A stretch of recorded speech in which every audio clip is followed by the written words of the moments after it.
আমরা অনেক সময় ভাবি সুন্দর জিনিস মানেই খুব বড় কিছু, কিন্তু আসলে ছোট ছোট জিনিসের মধ্যেই লুকিয়ে থাকে আসল সৌন্দর্য।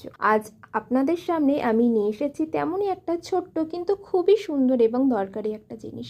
এটা হলো হাতে বানানো ক্রোশে ক্রাঞ্চি। একেবারে শুরু থেকে শেষ পর্যন্ত নিজের হাতে ধীরে ধীরে যত্ন সহকারে তৈরি করা হয়েছে। প্রতিটি সেলাই আছে সময়, ধৈর্য আর ভালোবাসা।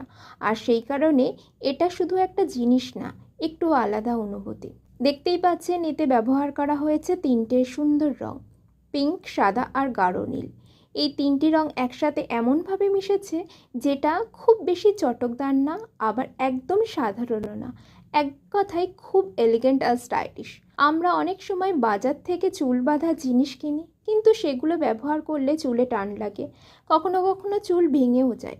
কিন্তু এই ক্রোশিটা একদম নরম সুতো দিয়ে তৈরি, খুব নরম উল দিয়ে কিন্তু তৈরি, তাই চুলে কোনো রকম ক্ষতি হওয়ার ভয়ও কিন্তু নেই। আপনি যতক্ষণ ব্যবহার করুন না কেন আরামটাই আগে পাবেন। ভেতরে ব্যবহার করা হয়েছে ভালো মানের ইলাস্টিক, যেটা খুব সহজে ঢিলে ঢালা হয়ে যাবে না।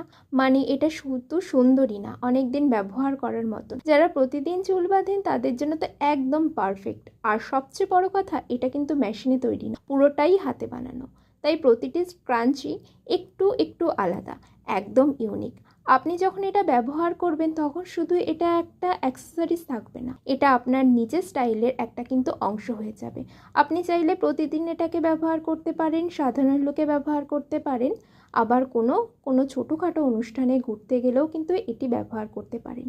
এটা আপনার লুককে আরও সুন্দর করে তুলবে।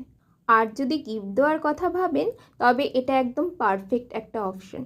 ছোট, সুন্দর আর ব্যবহারযোগ্য, যে কেউ পেলে খুশি হবেই, কারণ হাতে বানানো জিনিসের আলাদা একটা গুরুত্ব থাকে। এই ধরনের জিনিস খুব বেশি সংখ্যায় তৈরি করা সম্ভব হয় না, কারণ প্রতিটা জিনিস বানাতে সময় লাগে। তাই যেগুলো আছে সেগুলোই লিমিটেড। যদি আপনাদের ভালো লাগে অবশ্যই আমাকে জানাবেন, আর নিতে চাইলে ইনবক্স করতে পারেন। আমি চেষ্টা করব আপনাদের জন্য আরও নতুন নতুন ডিজাইন নিয়ে আসতে। আপনাদের সাপোর্টই আমার সবচেয়ে বড় শক্তি। ধন্যবাদ সবাইকে ভিডিওটি সম্পূর্ণ দেখার জন্য। কেমন লাগলো অবশ্যই কিন্তু আমাকে জানাবেন, আর কী রকম ভিডিও আপনারা দেখতে চান সেটা কিন্তু অবশ্যই জানাবেন। ভিডিওটি কেমন লাগলো অবশ্যই কিন্তু আমাকে জানাবেন, আর আপনাদের প্রিয় রং কী সেটাও কিন্তু আমাকে জানাবেন। আমি সেই অনুযায়ী করার চেষ্টা করব।